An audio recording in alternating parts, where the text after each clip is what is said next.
Hello dear students, how are you all? I hope you all are good. तो students, आज हम start करने जा रहे हैं अपनी नई book wisdom English of grade 7 by Rohan Prakashan. हेलो प्यारे बच्चों, कैसे हैं आप? आई होप आप अच्छे होंगे। तो आज हम स्टार्ट करने जा रहे हैं अपना न्यू चैप्टर नंबर 13, और चैप्टर का टाइटल है, जो कि एक पोम है, और पोम का टाइटल है द ओल्ड फैमिलियर्स फेसेस, यानी कि पुराने जाने पहचाने चेहरे। फैमिलियर मतलब जाने पहचाने, जिनको हम जानते हैं पहले से। This poem has been written by Charles Lamb. ये जो पोम है ये चार्ल्स लैम्ब द्वारा लिखी गई है। We may have many friends all around us, but dear are those we had in early childhood as our playmates. अब हमारे चारों तरफ हमारे बहुत से दोस्त होते हैं, लेकिन हमारे दिल के करीब सबसे ज़्यादा वो होते हैं जो हमारे चाइल्डहुड फ्रेंड्स या प्लेमेट्स होते हैं, जिनके साथ हम बचपन में खेला करते थे। They were true companions in childhood joys, और वो हमारे बचपन के सच्चे साथी होते हैं। And sorrows and it often hurts to have been separated from them, और हमारे वो सुख दुख के साथी होते हैं, और जब हम उनसे अलग हो जाते हैं तो हम बहुत ज़्यादा दुखी होते हैं। तो आइए स्टार्ट करते हैं। Let's get started. I have had playmates, I have had companions. अब जो पोएट हैं वो कह रहे हैं कि मेरे बहुत सारे प्लेमेट्स थे। प्लेमेट्स मतलब जो मेरे साथ खेला करते थे। And I have had companions, और बहुत से मेरे साथी भी थे, दोस्त भी थे। इन माई डेज ऑफ चाइल्डहुड, कब? जब मैं छोटा हुआ करता था। इन माई जॉयफुल स्कूल डेज, किन दिनों की बात कर रहे हैं यहाँ पे पोएट? स्कूल डेज की बात कर रहे हैं, जब हम स्कूल जाया करते थे तो बहुत सारे हमारे साथी हुआ करते थे। All are gone the old familiar faces, और अब ऐसा लगता है कि वो कहीं दूर चले गए हैं, वो जाने पहचाने चेहरे जो अक्सर मेरे साथ हुआ करते थे, न जाने वो कहाँ खो गए हैं। I have been laughing, I have been carousing, drinking late, sitting late with my bosom cronies, all are gone the old familiar faces. मैं हंसता रहता था। आई हैव बीन कैरोसिंग, कैरोसिंग का मतलब होता है ड्रिंक करना, तो मैं ड्रिंक करता रहता था। लेट तक, सिटिंग लेट, बहुत देर तक बैठा रहता था उनके साथ। विद माई बॉजम क्रोनीज, जो मेरे बेस्टीज थे उनके साथ। लेकिन all are gone the familiar faces, वो जो जाने पहचाने चेहरे हैं न जाने अब कहाँ अदृश्य हो गए हैं। I love the love once fairest among women, और एक बार मैं किसी के प्यार में भी पड़ा, एक जो वुमेन थी उसके प्यार में पड़ा। Close as her door on me, I must not see her, और जो वुमेन थी, जो लेडी थी जिससे मैं मिला था, वो सारी जो वुमेन्स थी उनमें सबसे सुंदर थी। Close are her doors on me, अब ऐसा लगता है उसके दरवाजे मेरे लिए बंद हो गए हैं। आई मस्ट नॉट सी हर, अब मुझसे उसको देखना नहीं चाहिए, उससे मिलना नहीं चाहिए, क्योंकि all are gone the old familiar faces, क्योंकि अब वो सारे चेहरे पुराने हो गए हैं और न जाने कहाँ अदृश्य हो गए हैं।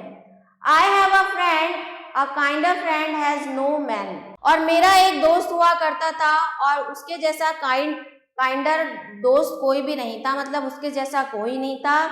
Like an ingrate I left my friend abruptly, और मैंने अपने उस दोस्त को भी छोड़ दिया, उसने मुझे छोड़ दिया और मैंने उसे छोड़ दिया।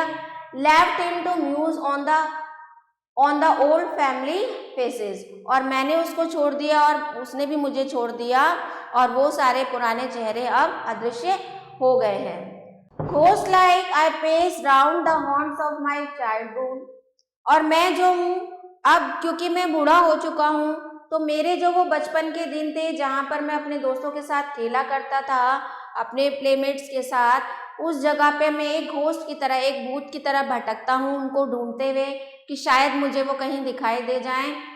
अर्थ seem desert I was bound to traverse, और वहाँ की जो ज़मीन है, अब मैं जब उस जगह पे जाता हूँ तो वहाँ की जो ज़मीन है ऐसा लगता है कि वो रेगिस्तान के समान सूनी हो गई है।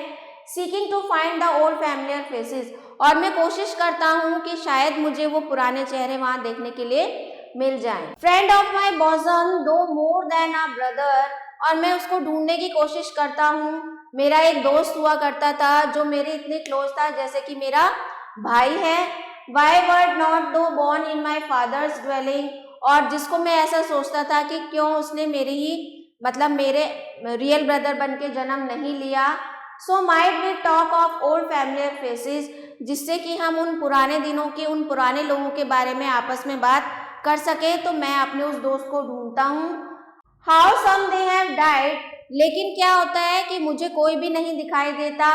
जो कुछ मेरे दोस्त हैं पुराने, उनमें से कुछ की मृत्यु हो चुकी है। And some they have left me, और कुछ मुझे छोड़ के जा चुके हैं। And some are taken from me, all are departed, वो सभी मुझसे अलग हो गए हैं। All are gone the old familiar faces, और वो जो पुराने चेहरे हैं अब वो मुझे देखने के लिए नहीं मिलते हैं, ना जाने वो कहाँ खो गए हैं। तो ये आपकी पोम थी। इसमें जो पोएट है अपने पुराने दिनों को, अपने चाइल्डहुड डेज को याद कर रहा है, अपने उन पुराने दोस्तों से अपने वो पुराने प्यार को याद करने की कोशिश कर रहा है जो कि अब उसे दिखाई नहीं पड़ते हैं। तो आई होप आपको पोम अच्छे से समझ में आ गई होगी। कुछ वोकैब्स डिस्कस कर लेते हैं। फैमिलियर मीन्स, फैमिलियर मतलब नोन, जाना पहचाना। कराउजिंग मतलब ड्रिंकिंग एंड गेटिंग बॉइस्टरस मतलब बहुत ज़्यादा ड्रिंक करना। Bosom very close. Cronies chums. Ingrate ungrateful person. Abruptly suddenly. Muse ponder. Paced walk with quick steps. Traverse go to travel across. Exercise discuss कर लेते हैं। Take right the correct option. The poet has playmates in his childhood. Who have gone? The poet's friend, the poet's friends and acquaintances, the poet's parents, the poet's friends. How did the poet feel when he deserted a friend? Ungrateful. The poet wanted his friend to be his brother. वो क्या चाहता था कि उसका जो दोस्त था वो उसका रियल ब्रदर होता। In which mood is the poet? The poet is in sad mood. Next exercise is complete the lines of the poem. So you have to go through the poem and complete these lines by yourselves. तो ये था आपका poem, आपको अच्छे से clear हो गया होगा। सो आई होप स्टूडेंट्स आज का ये वीडियो आप सभी के लिए इंटरेस्टिंग रहा होगा। तो मिलते हैं नेक्स्ट वीडियो में। Thanks for watching.